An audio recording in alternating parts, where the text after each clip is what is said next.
We're back. Are we? We are. I think we are. I think we are. I think we're back. It feels like we're back. It does. It definitely does. Yeah. There was a lot of work to be done, so if we're not back, I'm going to be sorely disappointed. Put all that effort for nothing. 17, right? No, it's 17. Yeah. It's 17. I was thinking that it was 17. You say no. You're trying to confuse me before we even get into the real crux of the matter here. The stuff that gets confusing. Keeping you on your toes. Yeah, I guess, right? That's how you keep the knife edge sharp, is you're going to make sure that I'm paying attention. How was your week?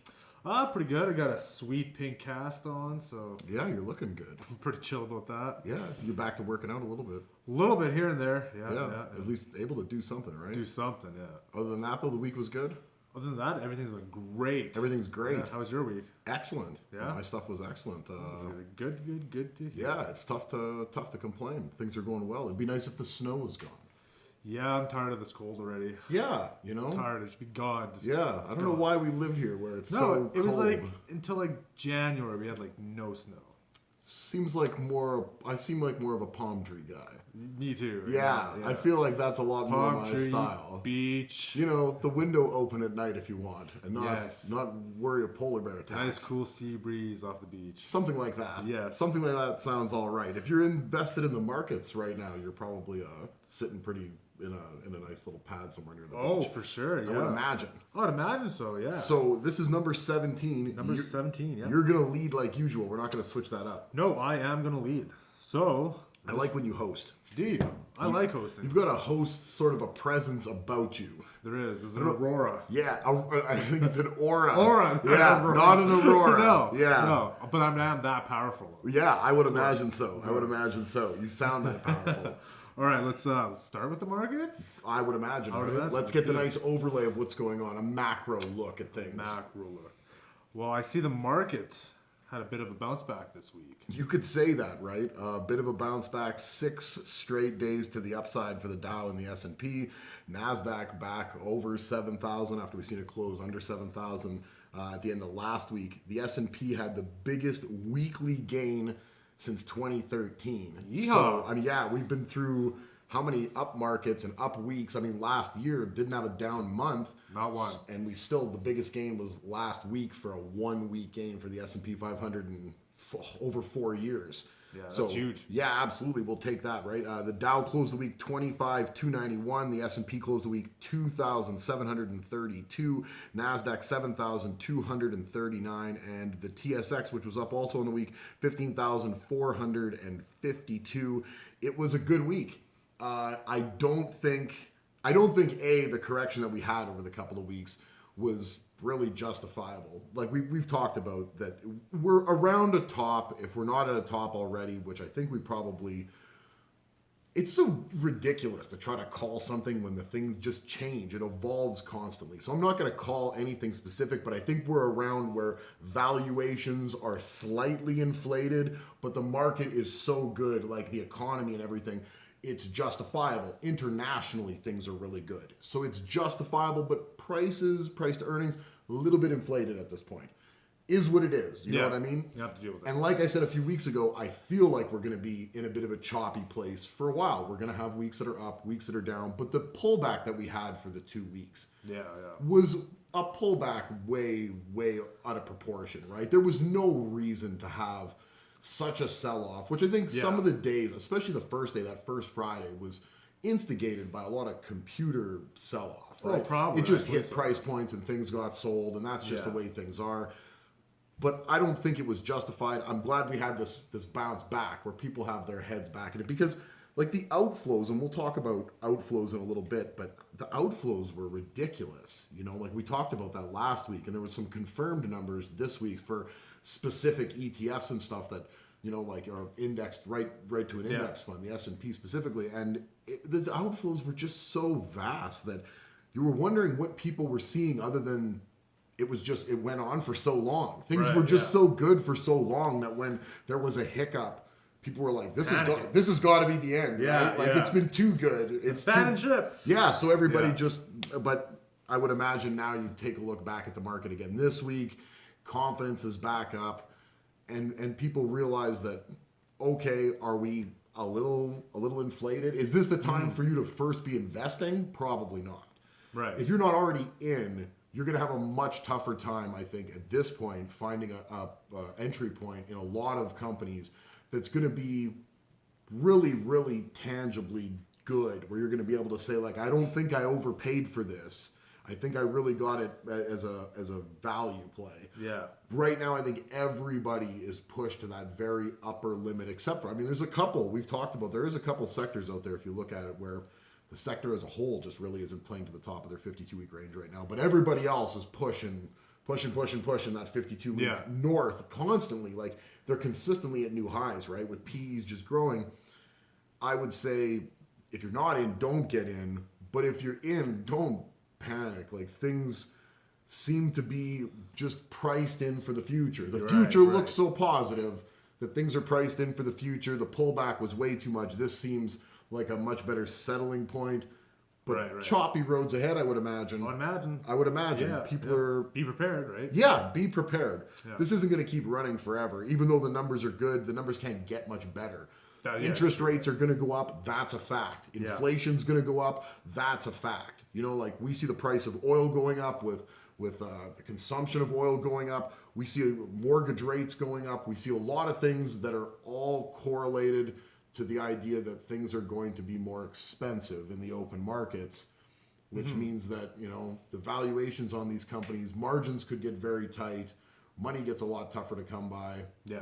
And things could be, don't get overexcited, but don't panic either. Right. Speaking of bounce backs, I hear oil had a little bit of a bounce back this week, didn't it? We got back above 60. And again, we've been talking about that 65 top end number for 3 months now, I think. And I think the range that it's going to play in is the range it's in right now. It was, what, 59 or 58? Something like that, yeah. Somewhere in that number last week, 10 the week. It's 61, 68 right now. And I think that's right the range that it should be in, right? Like, I don't think I don't think we're going to see oil go back to the $100 mark, because oil's so much more vastly available in big consumer countries now, especially the United States, where the importing of it just isn't there. It's there already. Yeah. It's already there. Refineries, pipelines, they're all there because they've been getting it off shorelines and from Canada and everywhere else. Yes, and from Texas. I mean, in places that there was oil. Pennsylvania, yes. A ton of places, right? But now the oil with the fracking and stuff has changed the game so entirely, on top of all the oil the United States had already, which wasn't enough for the consumption. Now it's way more than enough for consumption. Right. It's enough to be an exporter.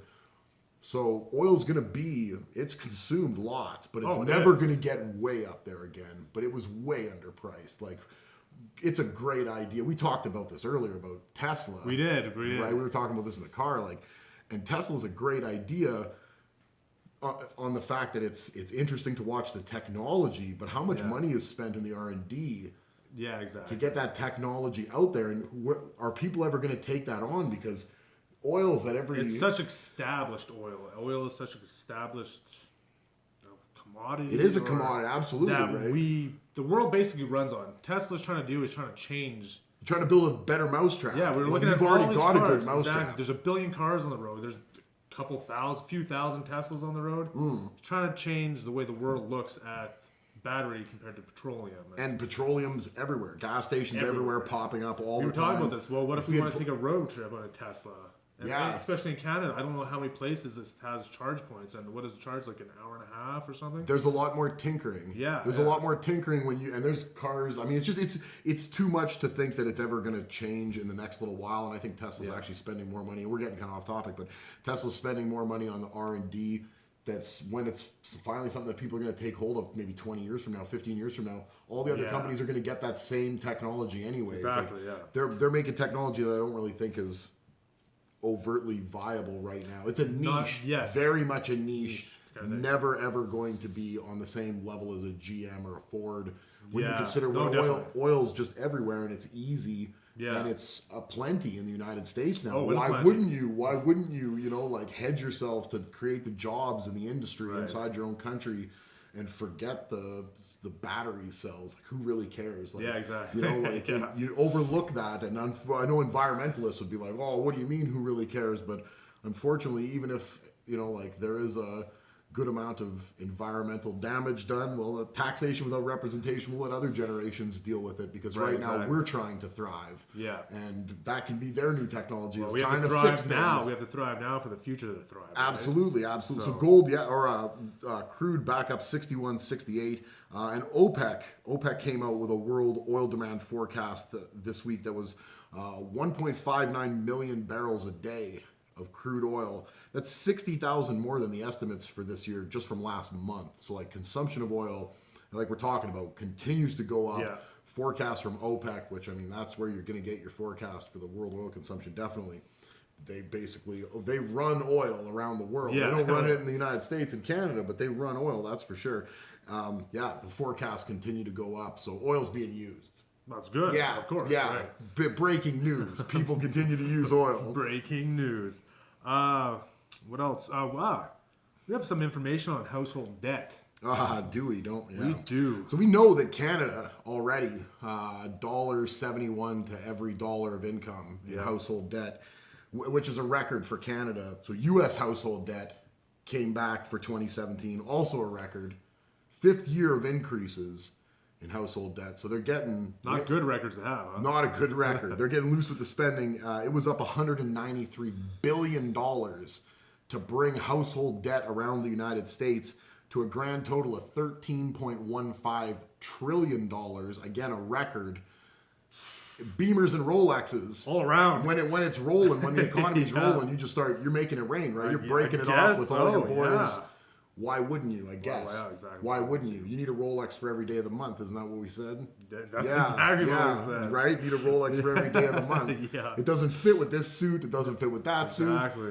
Economy's doing good, right? I didn't make this economy doing good, so I'm going to ride this boom period into the ditch. I'll save the next. And I'll save the next one. I'll save that next one. How many people have done that, right? How many boom periods have we run through? How many bumper stickers do you see? Yeah, no doubt, They right? say Let that. God, let there be one more oil boom. Yeah, Yeah. like you're going to see eventually with this when rates climb, because rates are going to climb, the interest rates you're going to start seeing a bit of default on that lower end with all this debt.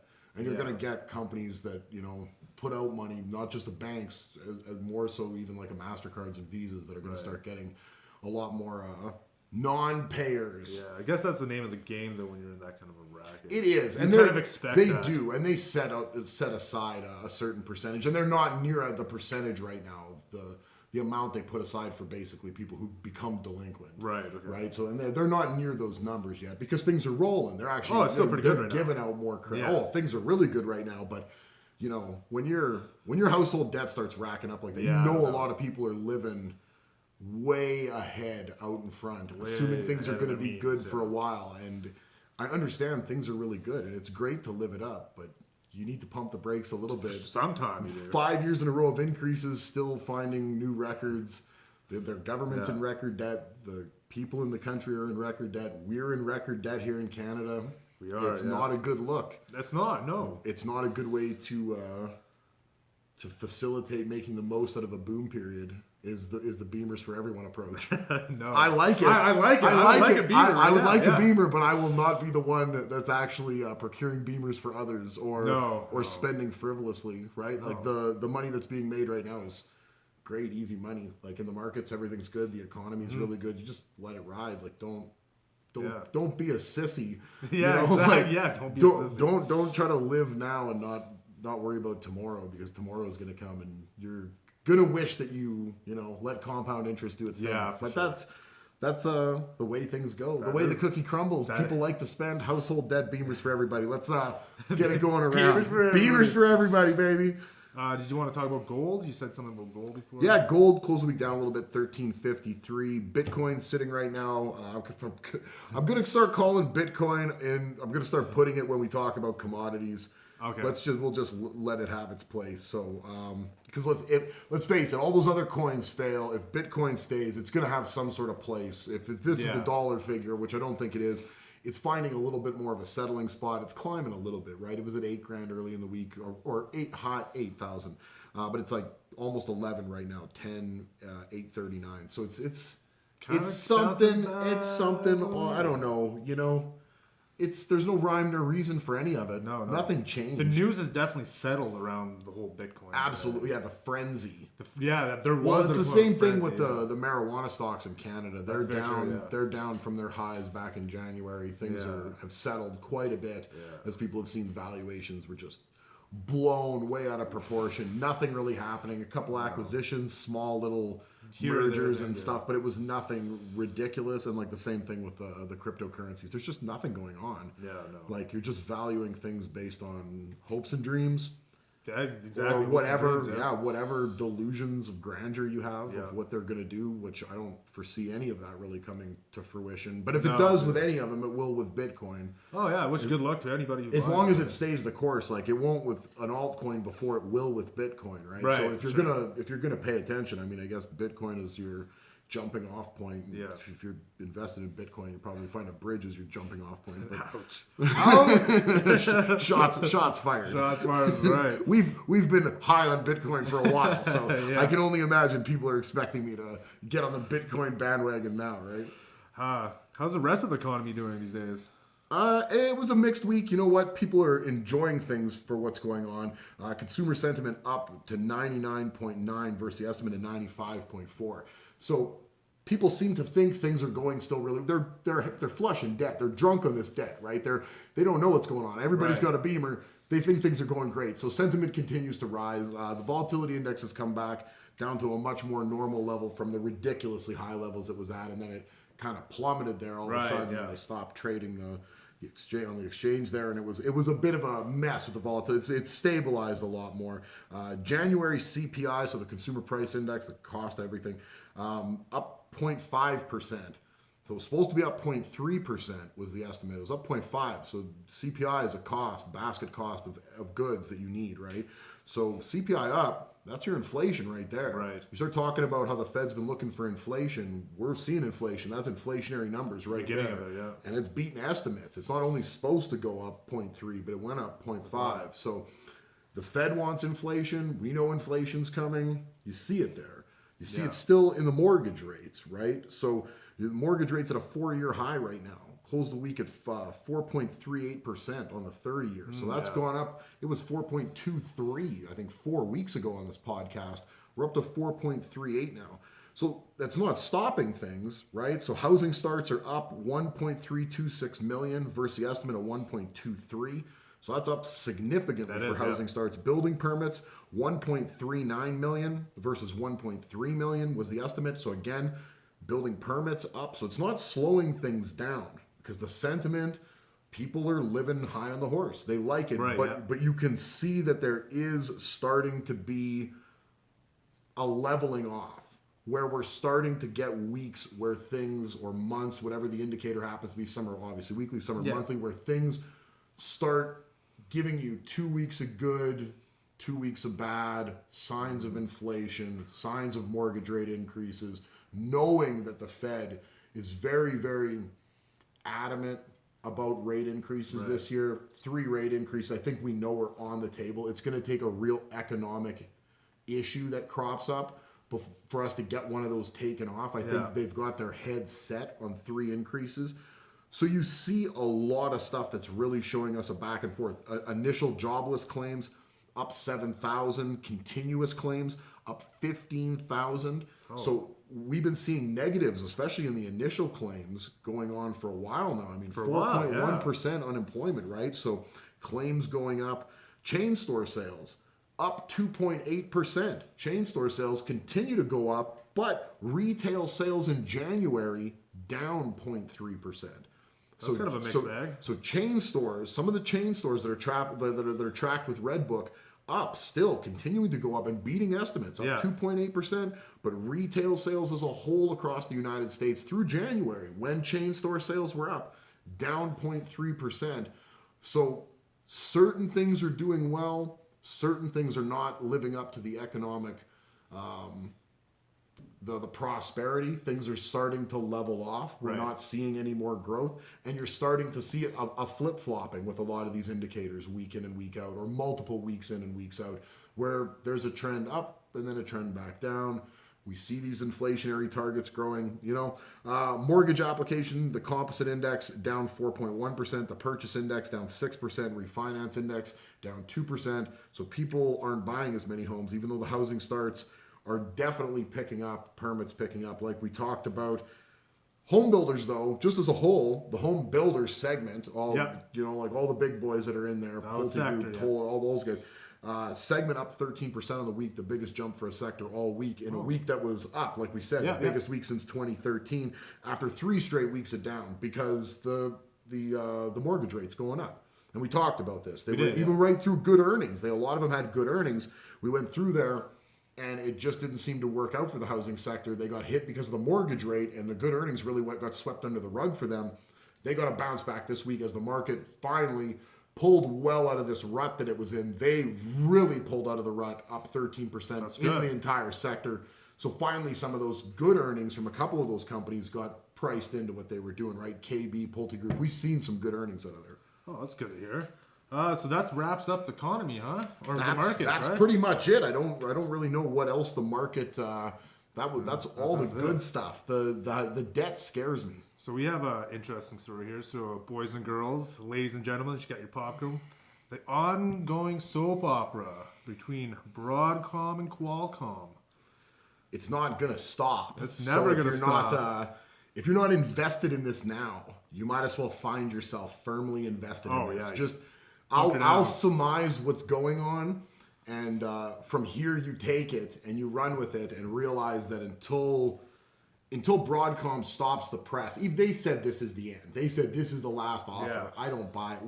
We've heard stuff that it's going to change again potentially, till regulators get involved 18 months down the road and say no dice to this, which they might or they could. This is going to be a big story. And if for everybody who's not really in on it, because it's tech and it's not Google tech, Right. It's companies that make semiconductors and processors. Interiors. They don't, It's not the actual fancy device It's not the device itself, right? But this would be the biggest acquisition in tech in history. Oh, it would be. Over $100 billion, right? 121 billion, in fact, now, because they've upped from, what was it? It was at 70, was it not? 70 a share. They upped it to 82. So 82 a share. Is this the third time they upped it, or is it the second? This is the second, I think. Yeah.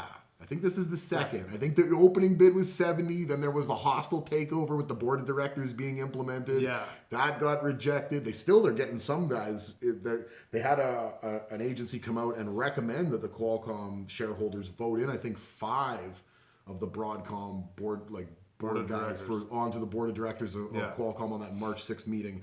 So, but it's not going to be enough to get all the votes in that they need to actually have this thing done. But $82 a share is what it is. They say best and final. I've heard 88 at the end of the week because they had a meeting. Qualcomm had a meeting this Wednesday where the Broadcom guys came out and said it was a waste of time. But Qualcomm said they actually thought Qualcomm is playing this like a fiddle. They're going to get more money. They're not worth the 82, I don't think. They're going to get, I heard if they did 88, it would go through. That's what I've heard. That's what I've heard people talk about. If they said 88, it would go through. Qualcomm is not worth 88. We've seen semiconductors index up 36% or something last year. Qualcomm, the only one on the index, flat. They were flat. There was nothing, right? Yeah. Because they've had licensing issues and issues getting money from companies and litigation and all sorts of stuff that's just, not working out. Just do the merger. Yeah. Oh, yeah. Their shareholders have to be thinking that, but they're dragging their feet. They're trying to. They are. They know that Broadcom wants this, so they're trying to soak them, right? They're trying to soak them for every nickel they can get. Oh, of course. Yeah. Why not? Good on them, but good on them. Yeah. So Broadcom secured early in the week $100 billion in debt financing for this takeover bid. That's huge. That is huge. $100 billion they secured. So in a credit facility, through 12 different banks are involved in this. Yeah. Not only that, but 3 private equity firms, KKR, who we did their earnings last week, CVC Capital Partners and Silver Lake, also involved in some credit facilities and all sorts of lending for after the transaction takes place and the money that it takes to get things integrated and started up as Broadcom and Qualcomm get everything together. There's a lot of moving parts to this. These are multi-billion-dollar companies. You could tell by $21 billion offer. These are huge companies with a lot of moving parts. Now the thing is that Broadcom, even if this happens, and it Probably will, because it will at the negotiating table. Regulators, different discussion. It will happen, and when it happens, Broadcom is going to have to trim some of the underlying assets in these two companies. So, of course, yeah. So Broadcom and Qualcomm, and I've heard the Broadcom CEO speak about this early this week, late last week, something like that. He said there's two segments that kind of cross over directly as far as competitiveness goes. Right. And they would be willing to get rid of those segments out of this deal. Put those segments on the open market, sell those divisions of the company, so that those segments don't start to cause a bit of a monopoly in that market share. Yeah. But there's also some other things they're going to have to do for regulators as well. One of the things that now they came to the table on Wednesday, and Qualcomm said that they materially undervalue Qualcomm, but that they were intrigued by Broadcom's openness to more divestitures related to antitrust concerns if this deal was to get done.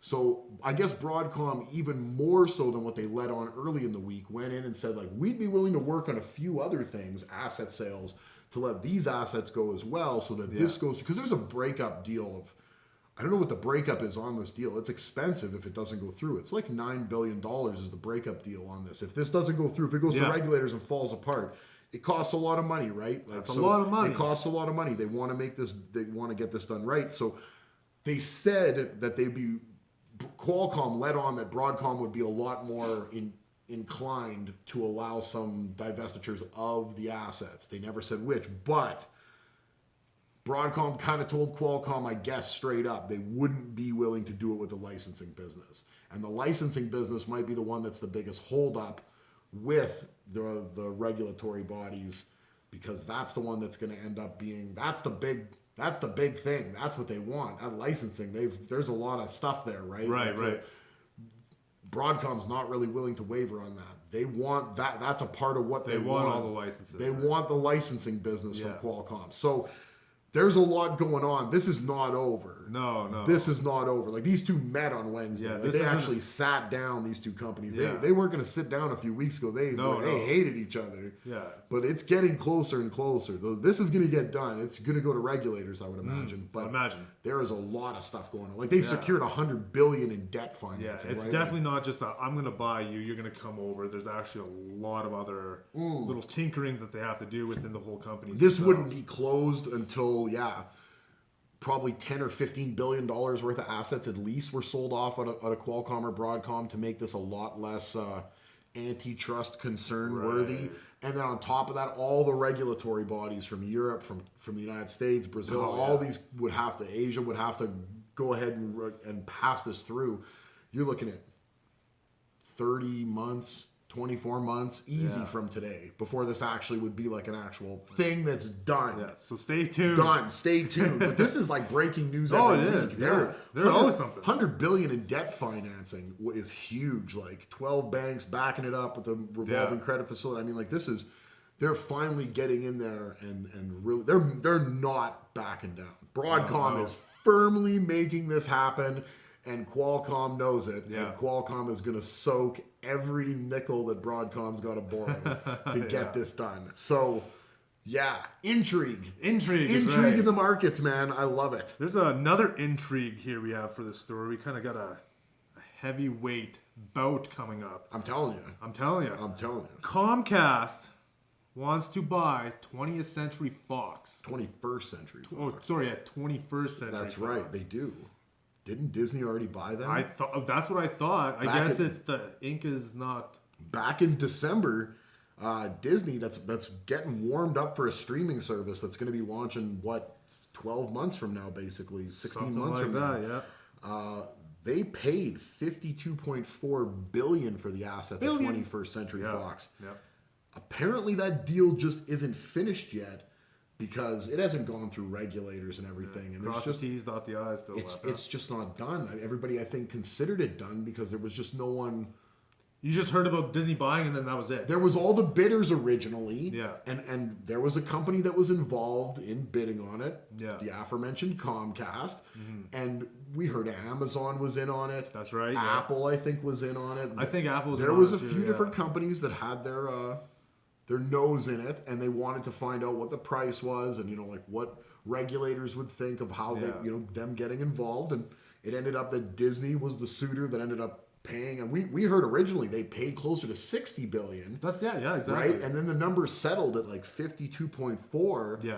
And now we hear Comcast has come out and potentially put a $60 billion offer on the table for it. Really?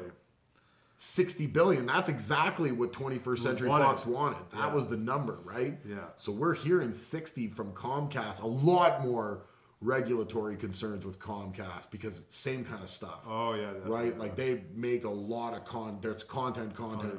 So it's it's a lot of regulatory concerns. They would be selling off assets for sure. Yeah. Like they would for sure be able to bring in the movie studio, all that stuff. That would be no problem. But I think there would be a lot of concerns with a lot of the similar television content and all that. You would have issues. There would be some issues, but intrigue again. Because talk about taking the knees out from Disney. Disney wants this. What would Disney do with the streaming service? This would take umpteen amounts of content away from Disney that has to already be prepping this for transition into the launch of the streaming service. Disney would have like The Simpsons on their streaming service. They have a lot of big cartoons or a lot of big TV shows too, movies. So absolutely, Disney, I think you need to step your game up. Don't let Comcast buy them because I think 21st Century Fox would be better in your hands. Yeah, I think so too. I think so too. But you got Comcast, like shareholders got to like that. Their company fighting till the bitter end. They just apparently they thought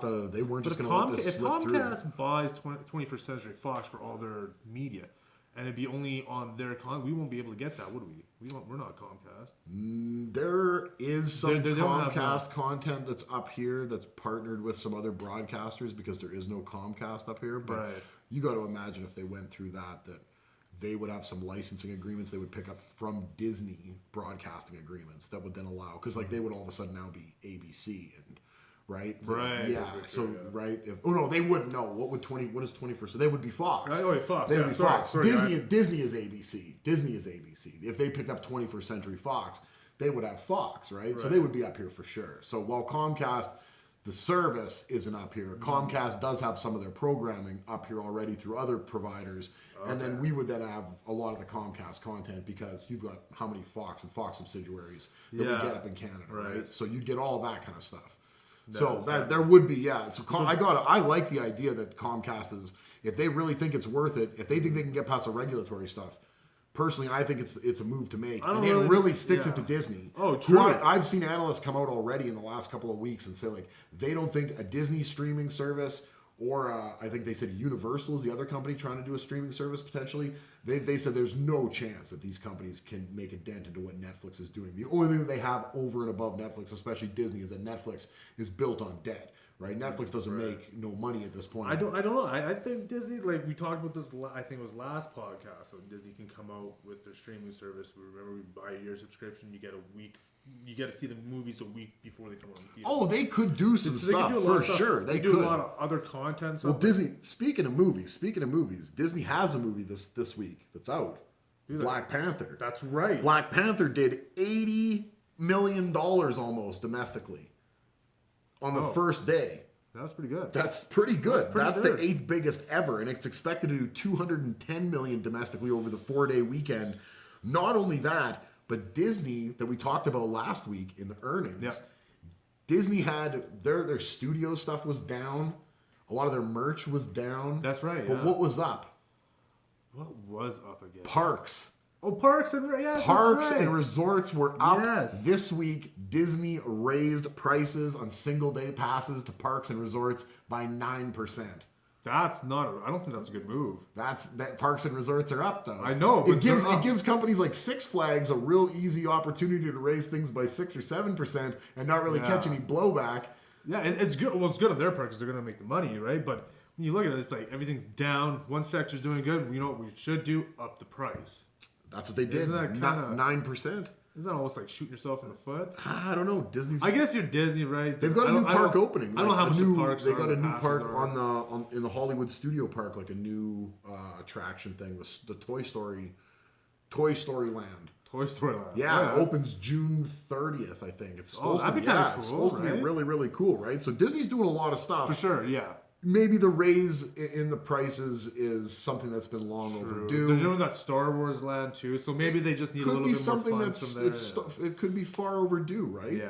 It could be that a lot more has been going into. My kids were just in Disneyland. That's right. Right, with my wife, and I never heard anything about the prices being too ridiculous. Right. It was what was expected, to be honest. Well, I guess if you're going to Disneyland, you already have everything priced out. It was what was expected. Yeah. So I mean, a 9% increase might just be time. Right. Could be, yeah. So Comcast could be buying 21st Century Fox out from under Disney's nose, and Disney makes up the revenue by upping the ticket prices to ride the teacups. I like the way you think, Disney. I like your jib. Yeah, there you go. Moving on. If I'm saying this right, Unilever threatens to cut ads from YouTube. Yeah, YouTube and Facebook. What companies are under Unilever? Unilever's got like Dove, Basel, Axe, Magnum. They're home product care brand. Yeah. Big stuff. They got like a $9 billion marketing budget internationally. They spent $650 million in advertising in the United States last year. So that's what these companies would be losing out on. About 25% of that $650 million is money that comes from the digital advertising department. So about a quarter of $650 million is what's on the table basically between Facebook and YouTube. There's not a lot of other places to advertise on the internet. You know what? If you're looking for the real eyes, those are where it's at. Yeah.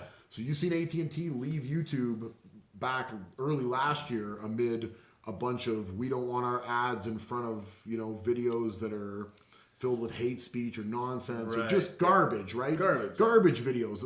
But these companies, so if Unilever does this, it basically is going to force the hand of YouTube and Facebook to continue to crack down on content and ultimately box out lots of good content creators. Oh, for sure. You're going to cause people to not want to, because it's not going to be monetizable. Yeah. What's the point? There's no payoff in me making you good content if you're going to take away my ability to have a revenue stream, or I have to come up with a third-party way of having a revenue stream. You think YouTube would have like some sort of program to wherever your ads go instead of? I just wonder. I wonder if companies like Unilever.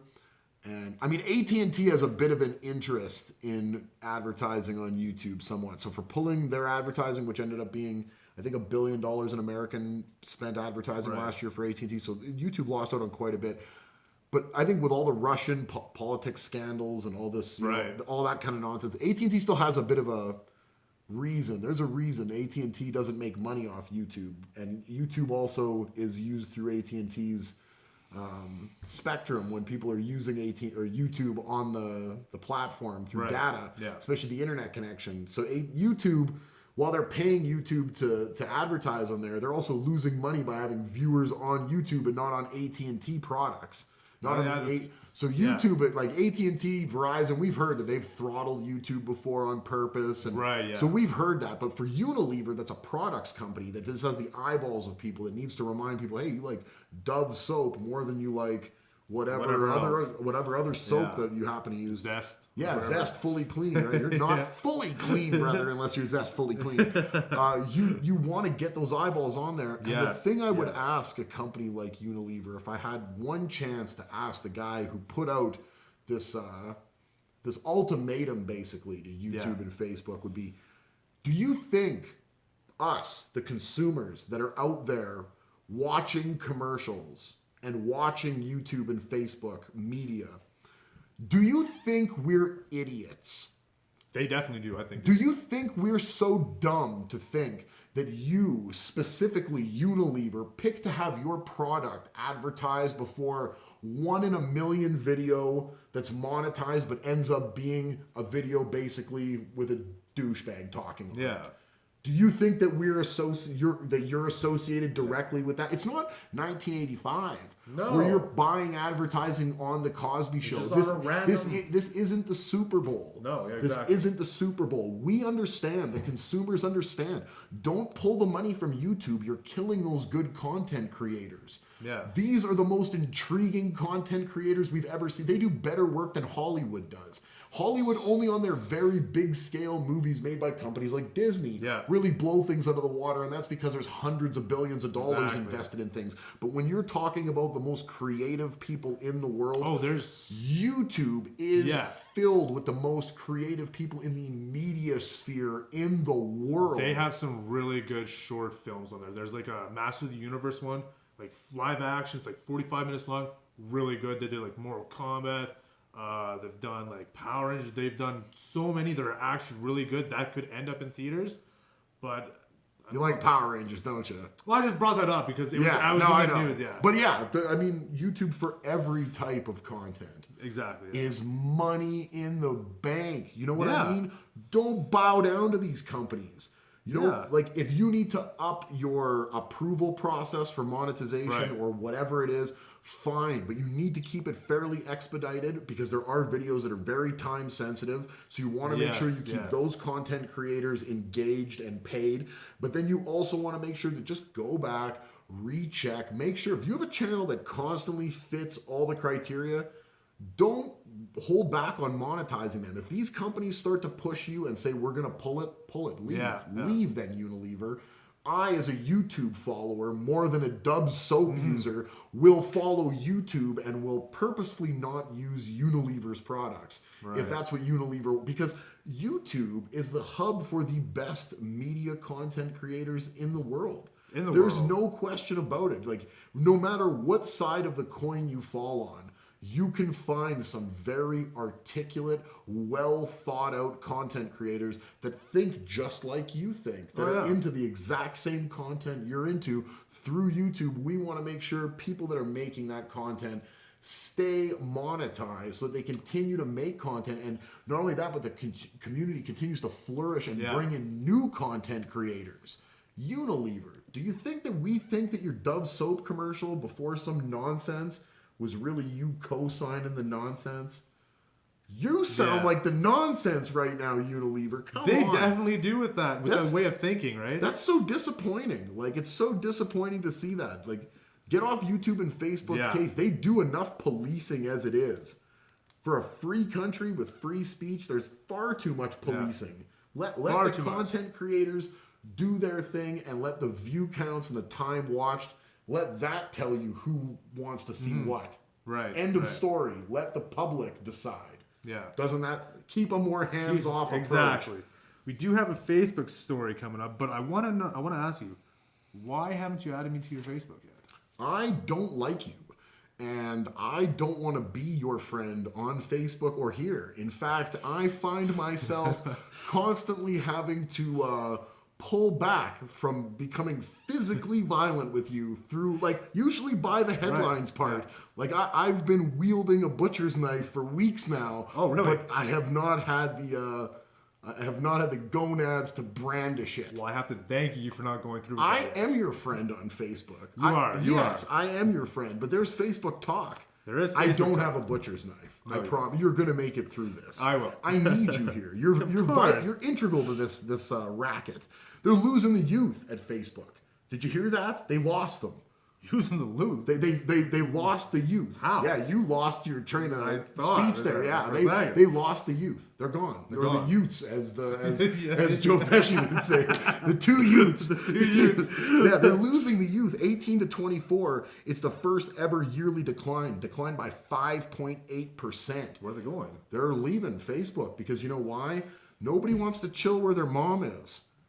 That is very seriously. They're losing 17 to 12 and 12 and under. Those three segments are the only three segments they're losing in. They've never lost in those three segments before, and they lost by around 5% in all three of those segments. You know why? Because people those ages don't want to chill where their aunts and uncles and moms are. Right. Yeah, that makes a lot of sense. For real, they don't. Yeah. Do you? I don't. No, I don't. Just saying. So that's probably why. But they're losing the youth because everything runs its course. That's very true, yeah. Have you heard? Does anybody hype Facebook like they used to?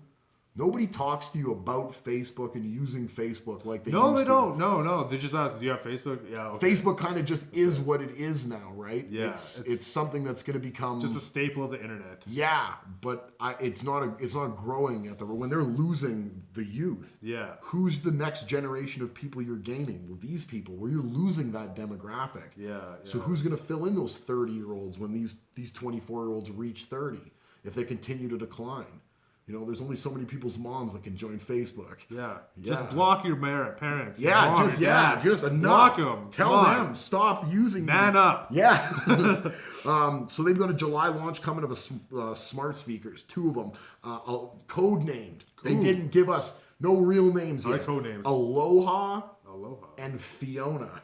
These are the code names for the two speakers. Same size as the Amazon Echo, 15-inch or whatever it is. Yeah. Supposed to be nice. Echo is the speaker and Alexa is the person who talks. Alexa's who you talk to. Okay. Yeah, Alexa. I always get that mixed up. Alexa.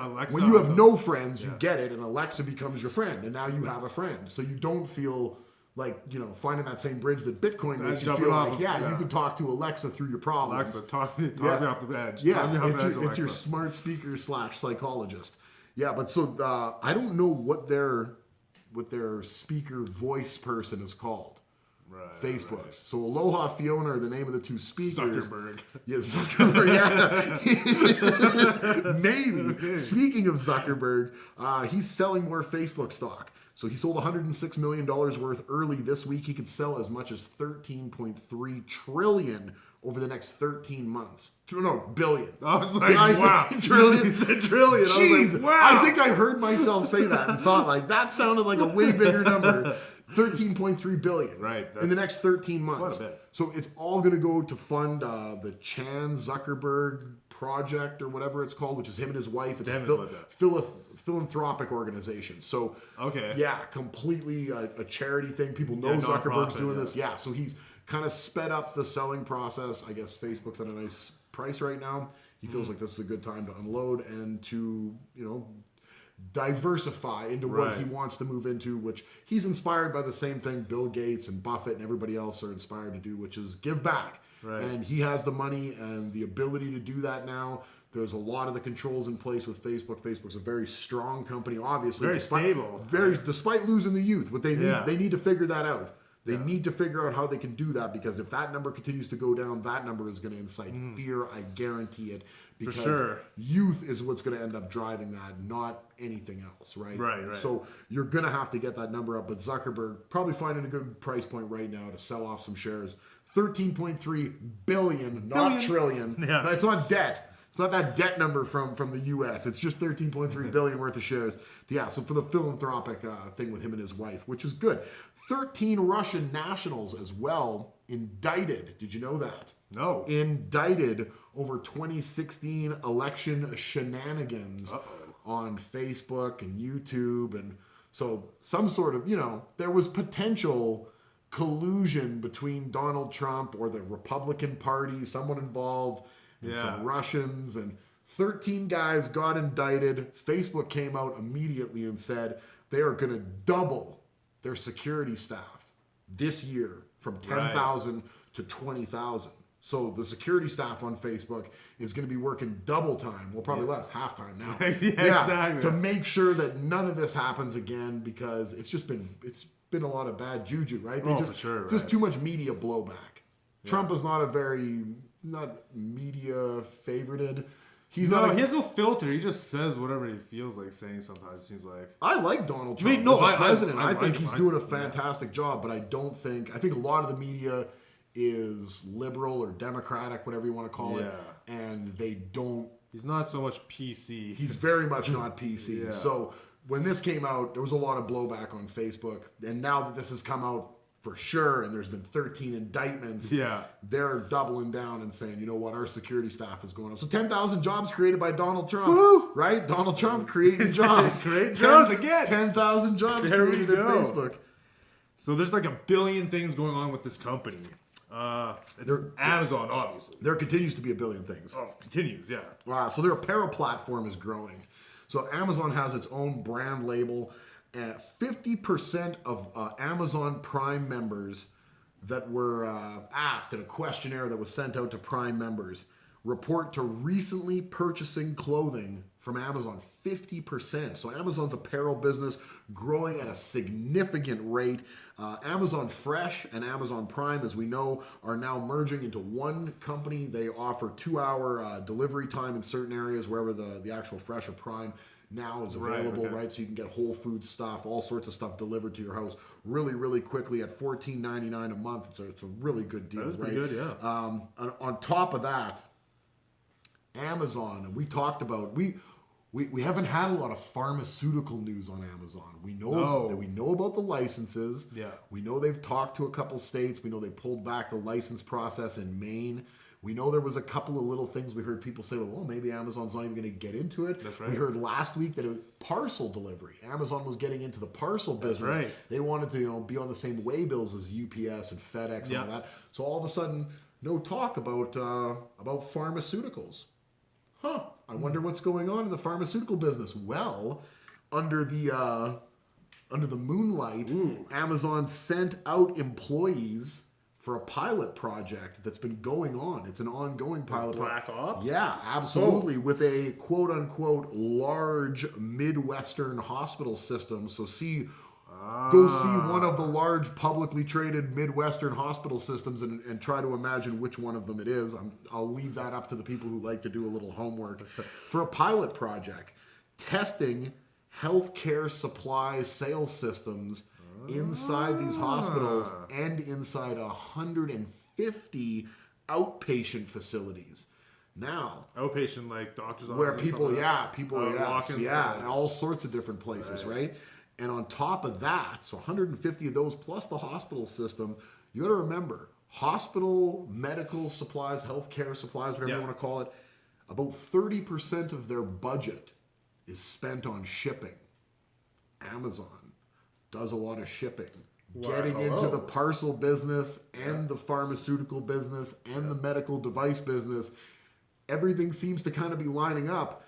And what have we talked about before with Amazon? Nothing seems to cross over into anything where they're going to get called into being a monopoly. Right. They spread out like the plague. Like they aren't in one industry just accumulating assets. They are spreading out into everything, and they're doing it fast. And they do it under the cover of darkness.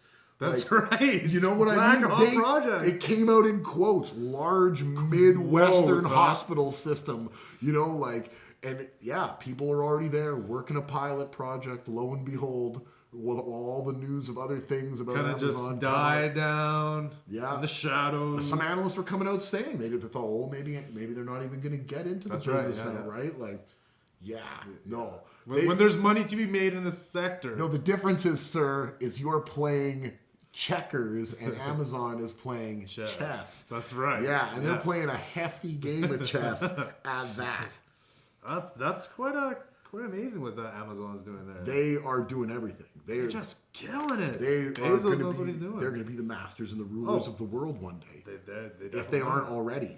They might already be. Who knows what else they're working on? Overlords over at Amazon. Yeah, right? Who knows what else they're working on? What are they going to have in that headquarters number 2? Right? You can only imagine what's going to be in there. Just some sort of I don't know. Yeah, particle transporter machines. It's going to be some sort of Amazon future trap. Amazon's working on everything. They're doing a phenomenal. They justify. They're one of the few companies when you look at the share price, you consider what that PE is and how just out to lunch the price looks. But then you think about what they're doing in the future and how many directions they're going and how seamlessly they move it into businesses, how quick they adopt them, just how well they pick the businesses to move into. Amazon is one of the few companies where I look at that PE and go I know they cost $1,300 to own, but they still feel like they're worth it because who knows whether they're pilot projects they have in the works right now. I'm telling you. Yeah, who knows what else they've got They've cooking. Just got a think tank. I would imagine they have so many ideas. on people's heads just sucking out ideas. Sucking out some of the best ideas, ideas, yeah. I see no reason why regulators get involved in anything Amazon's doing. No, I don't They're not... They don't really make. They're not taking over this or taking over that. No, they're just coming in and being strong competition. They're just sticking a foot in the door. Speaking of which, just you want to talk about news just in regards to that. Novartis, which is a large international pharmaceutical company, came out at the end of the week this week and said they're selling their U.S. generic drug business for $1.6 billion amid too much competition pressure. Oh. U.S. generic drug business. Right. Amazon. $1.6 billion. They bought that drug business from Hexel 13 years ago for $6 billion, selling it for 1.6 amid competition pressures in the United States. Right. Yeah.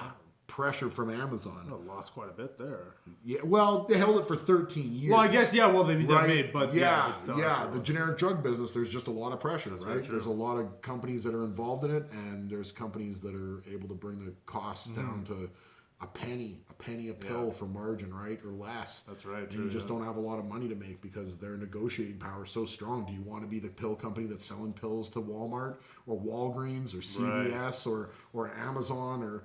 Right? Who do you want to sell the pills to? If you want to sell the pills, you're going to have to compete with your pill-making competitors. Exactly. You're going to have to price those oxys good enough that I can get my hands on them for cheap. For cheap! For cheap!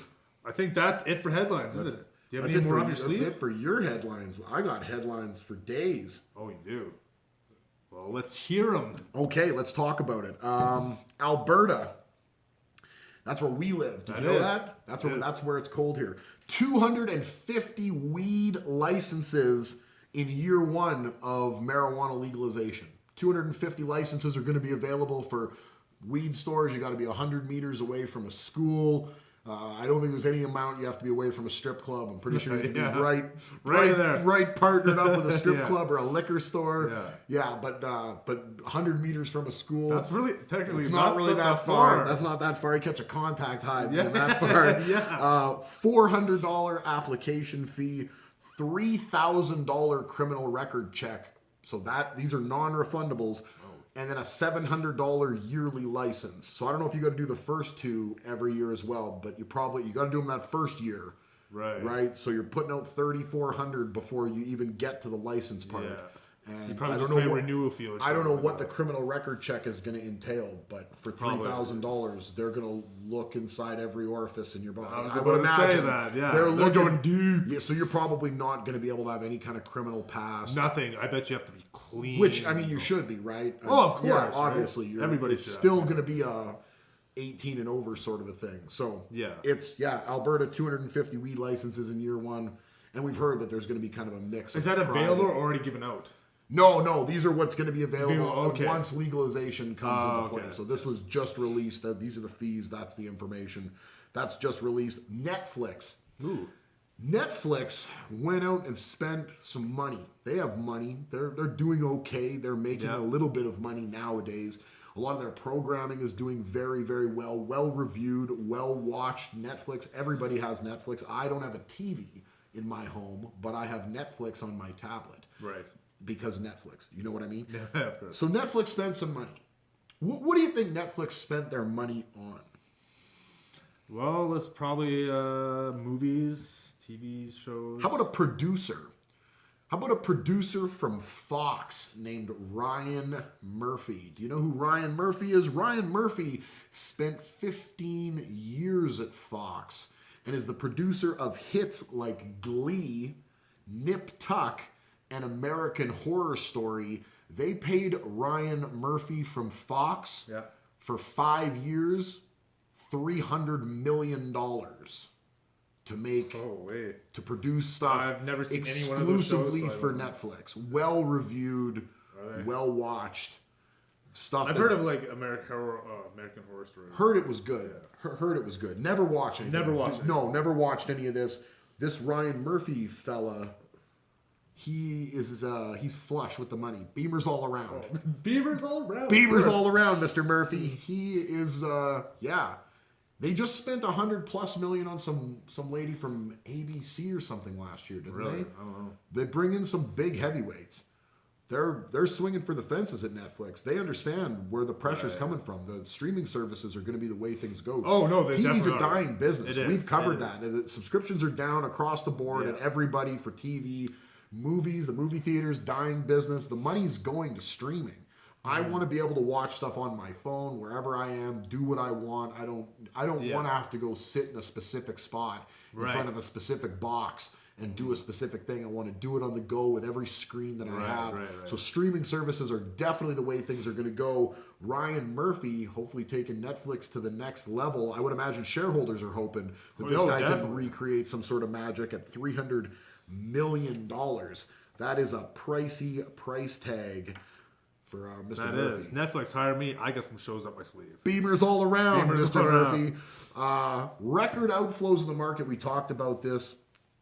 Market saw $23.6 billion come out of the SPDR S&P 500 ETF. So that's BlackRock's SPDR ETF.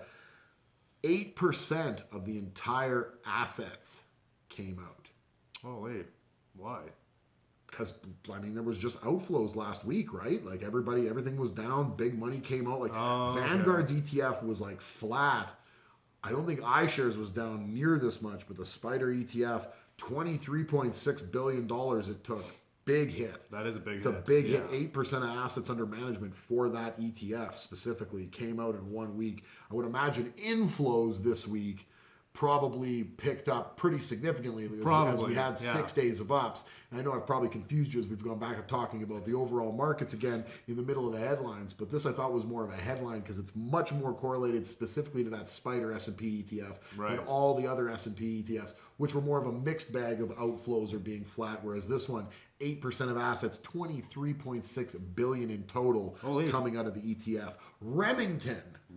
Not the shaver, but the guys who make the straps to like rob a bank. Oh, no, Remington. Not Remington Steel? Not Pierce Brosnan. Oh, darn it. Yeah, no, not Remington Steel.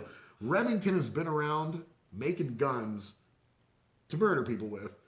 Basically, that's basically what they do. That's what guns are. That's what guns are for, right? Yeah. They're not for anything good. No. You'll never fix your stove with guns or feed your kids. 1816 they've been around, Remington. Wow. They filed Chapter 11 bankruptcy. They've got an agreement with creditors to lower their debt load. Cerberus Capital Management, that's in control of Remington right now, will lose control of the company as one of the prerequisites of the Chapter 11 filing as they get this debt restructured.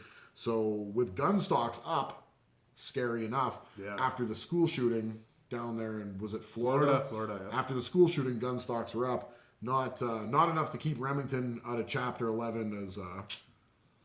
I'm not sure. We don't want any more school shootings. No, we don't. So I don't know how to help you. Stop selling guns, maybe. Maybe. I don't know. I don't know what to tell you. Boeing.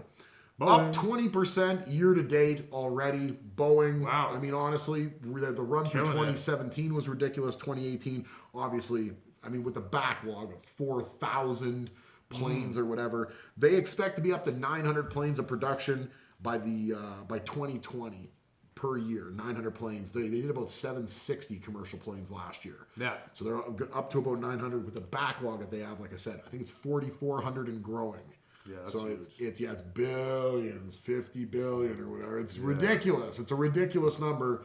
Boeing not going out of business anytime soon. So obviously 20% up year to date as they just let people know, like, we're going to pump out more planes in the future. I got to wonder about the backlog. So you know how technology keeps on changing, like every month or something. So all the components are going to get a backlog so you don't get your plane for like 3-4 years, okay? Okay. So is the technology just going to be the same, or are you going to get new in planes, it's not the same way. The way things with the FAA have to get approved, it's completely different. So like a life cycle on an airplane is different than a life cycle on a car. A life cycle on a car, like on a new car, when they expect people to go through a car and then eventually sell that car off to get something new, I believe is around 7 years. So when they start considering averages of how many people own used cars or cars past their life cycle, that's how they do it. I believe planes are 13 years for a life cycle. So it's much, much longer. Actually, the 747, I believe they're working on, the 747 MAX, whatever, the new one, just got passed by the FAA just on Friday, actually, Boeing. So another plane in service that's going to start getting made. Right, okay. So there's,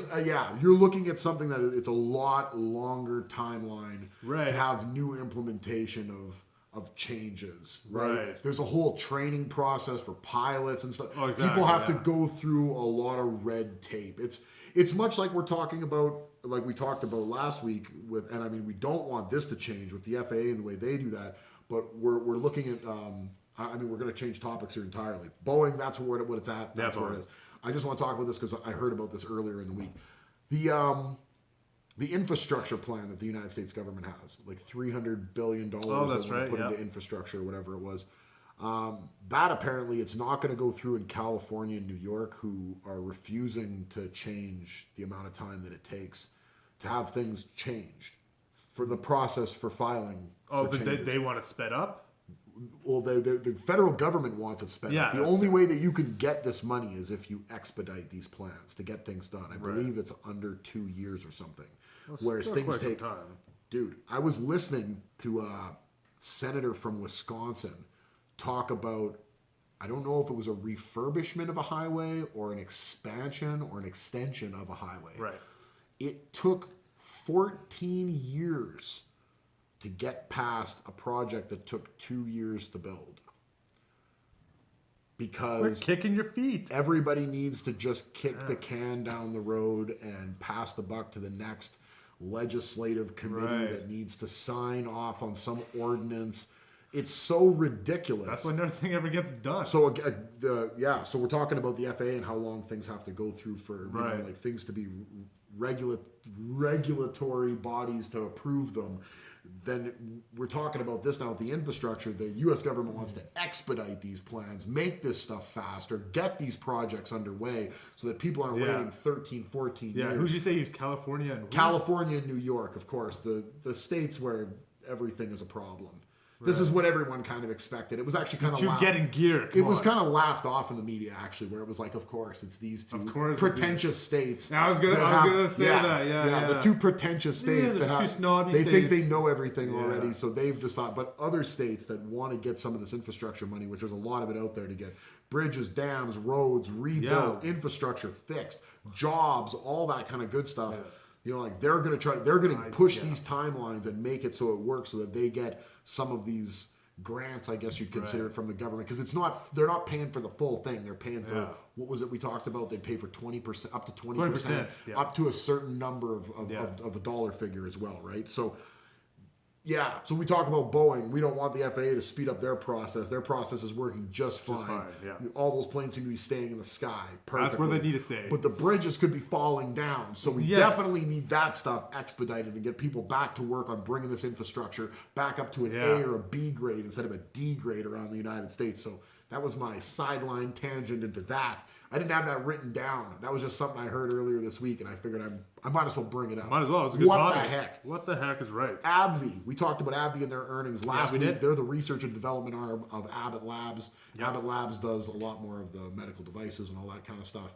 AbbVie doing the drug stuff. AbbVie did good earnings. We talked about probably the best pharmaceutical company, if not one of the best in the world. Dividend increase this week by 35% and a $10 billion share buyback plan that was greenlit. AbbVie just spreading the wealth around. Yeah, no doubt. Right? Like they've got the money. They're doing really well. Products are selling the way they're supposed to. Give a little bit back. Give a little bit back in a couple different ways, right? Yep. Bring some of the shares back online. You think the share price is obviously going to go up, and spread that dividend out. 35% increase, not too bad. Enbridge reported earnings this week, tepid. Doubling their asset sale to $6.4 billion after their merger with Spectra Energy last year. They're looking to sell off some of their renewable energy assets and some midstream assets. They were originally going to sell about $3 billion. As they've got some creditor issues, they need to get it just kind of organized again. They've spent a lot of money to bring in Spectra Energy. They've just got far too many assets. They came out during their earnings call and said even if Line 3 isn't up and running in the next year or so, they're going to be at full capacity through their entire midstream project. Right. So Enbridge assumes that they're doing really good going forward. And I'd like to think a lot of the midstream companies, like we talked about in that video, are really, really underpriced at this point in time. Enbridge definitely being one of them. They think they don't actually have to do this asset sale as aggressively as has been reported. That's what came out in the earnings. But it's still going to be something that they're going to have to go through and sell off some of these assets just to ease a little bit of the credit ratings that have them rated not as nice as you'd like to be rated. Let's just put it that way. You've got a little too much debt. That now wraps up headlines. That will wrap up your headlines, sir. Moving on to earnings. There wasn't too many earnings this week, but we got a couple big ones such as Pepsi, Coke, Cisco, Kraft, Campbell, and a few other ones. Yeah, there's a few other. Yeah, there wasn't a whole lot going on. Cisco reported earnings 63 cents, beat the street by 4 cents. $11.88 billion in revenue, beat the street by 70 million. That number is up 2.6% in revenue year over year. That's the first time in 8 quarters for Cisco that a revenue number has been up a percent or more. Quite some time. Yeah, in 8 quarters. So they've greenlit a $25 billion share buyback plan. $8.8 billion net loss they took this quarter because of an $11.1 billion tax charge. So they would be doing even better. There's a one-time tax charge, some repatriated money, some other stuff with tax reform. A lot of people in the last quarter, like we've seen, have been taking these tax charges. They boosted the dividend 14%.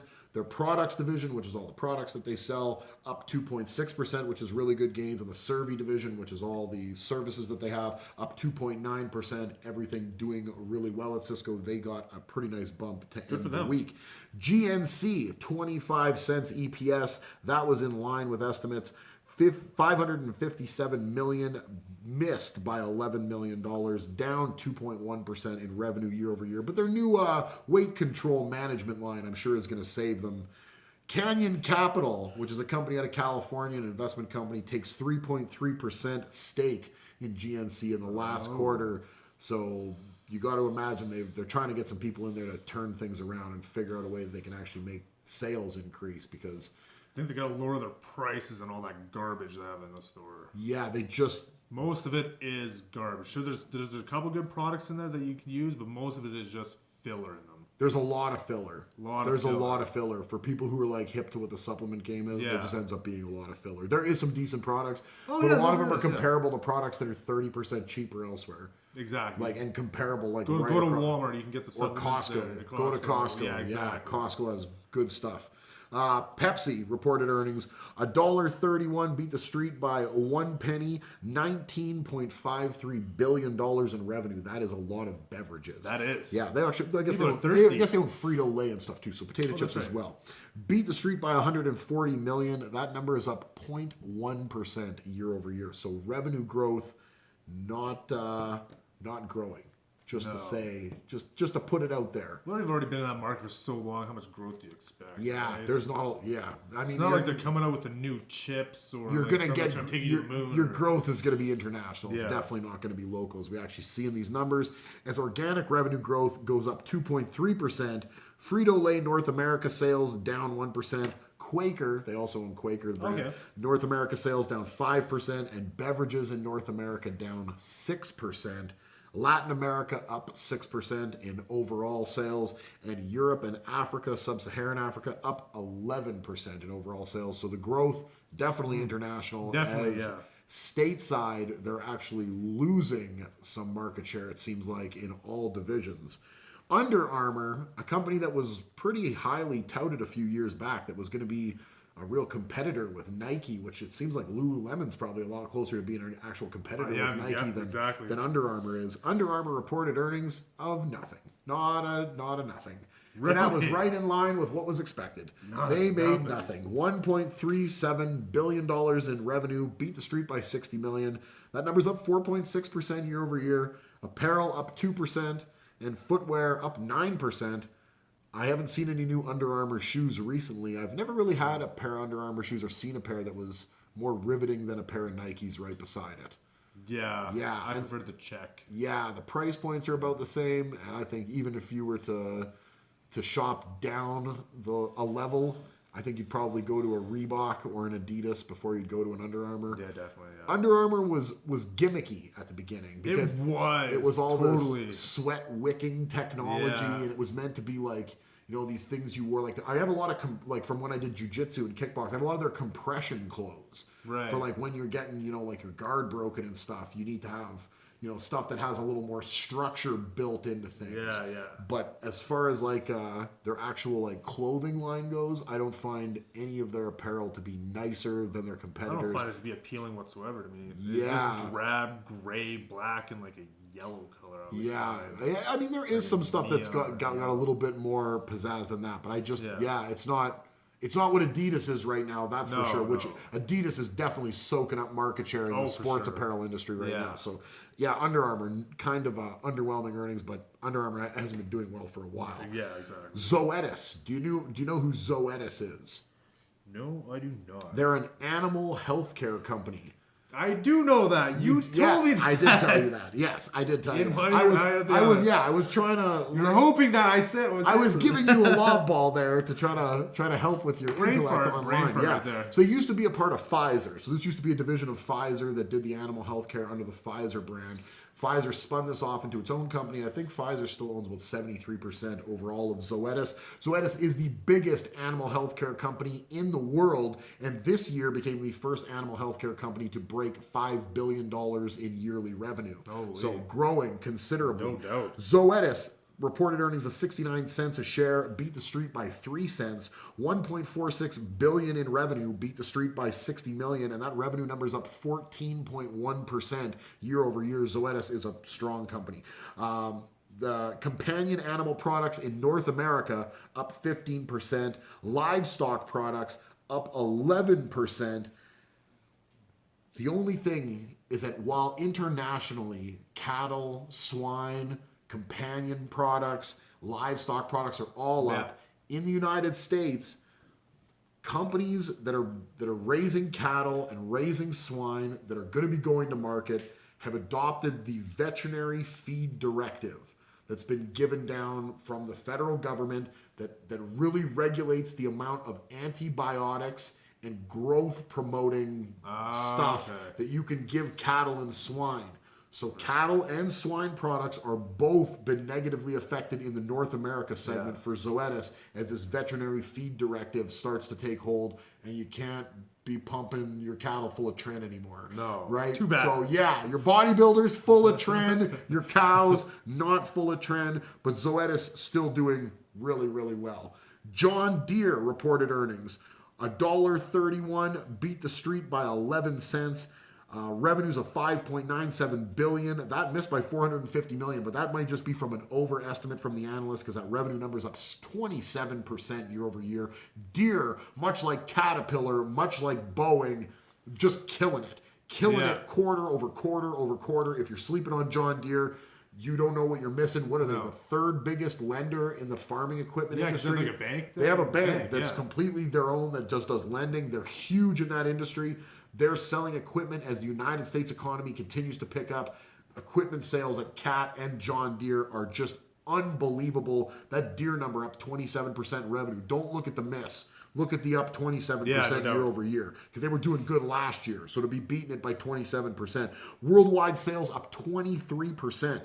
Agriculture and turf division up 18%. Construction and forestry up 57%. Equipment sale projections for 2018 to grow by another 29%. Oh, wait. John Deere killing it with the agriculture business. Killing it. Some quick earnings. Canadian Tire up here in Canada, $4.10 EPS, $3.96 billion, and that revenue number is up 8.8% year over year. Canadian Tire, they're selling tires. Canadian ones, eh? Canadian Tires, yep. Canadian beavers they sell there too. They sell beavers. They've got that paper money, fake paper money. They do. You think the Canadian money is funny? Like Americans think our money is ridiculous. We have a Canadian company that made $4 billion last quarter that has their own even funnier money. Monopoly money. Ridiculous. It is. Only in Canada. Waste Management. Waste Management, yeah. Garbage company. Garbage. They're here in Edmonton. They are here in Edmonton. Waste Management. They're here in Edmonton. 85 cents. Beat the street by 2 cents. $3.65 billion. Beat the street by 80 million. That revenue number up 5.5% year over year. Collections and disposals income up 2.2% in the quarter. Waste Management will take away your garbage.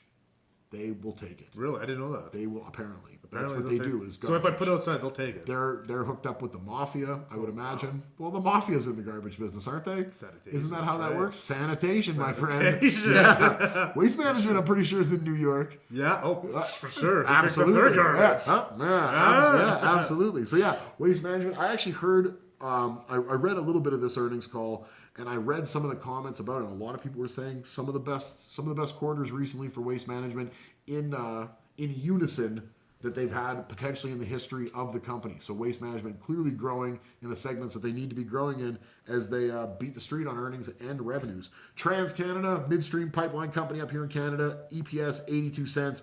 Revenues of $3.62 billion. That revenue number down 0.5%. They said they're still going through with all these pipelines that are being blocked off. They got like a $2 billion pipeline project that's currently having a whole lot of litigation. It's being slowed down. They said nothing is going to stop them from seeing this through to fruition. So they got to do what they got to do, right? You're building pipelines. You got to get the pipelines in the ground to get the oil moved to wherever it needs to go. Get that money flowing. I'm telling you, right? Absolutely. Yeah. Coke, 39 cents. Coke was in, that's Coca-Cola, not the guy selling blow. 39 cents was in line with the street. $7.5 billion. That number, settle down. That number beat on revenues by $140 million, but down 20% year over year in the revenue number. Ouch. That's right? And that's organic revenue grew 6%. So I'm wondering what it was like. Because you look at the segments, Europe, Middle East, Africa up 8%, Latin America up 13%, North America up 3%, Asia up 1%, case volume flat. There's something that happened last year with the revenue, a one-time, some issue, clearly. For it to be down 20% year over year in comparison to the fourth quarter from 2016. There's something that happened in that fourth quarter of 2016 that gives that number a bit of it looks off. Yeah. It's obviously not correlated with what's going on in the company day to day. It's not off 20% in revenues. No. It's growing in all its segments. Kraft Heinz beat the street by 90 cents. That missed by 5 cents. $6.88 billion in revenue, missed by $40 million. The number is up 0.3% though in revenue year over year. Organic sales down 0.6%. The U.S. sales down 1.1%. And pricing across the board at Kraft Heinz increased 1% in the quarter. Campbell Soup, the final one of the day, $1. Beat by 19 cents. Selling soup. Selling soup.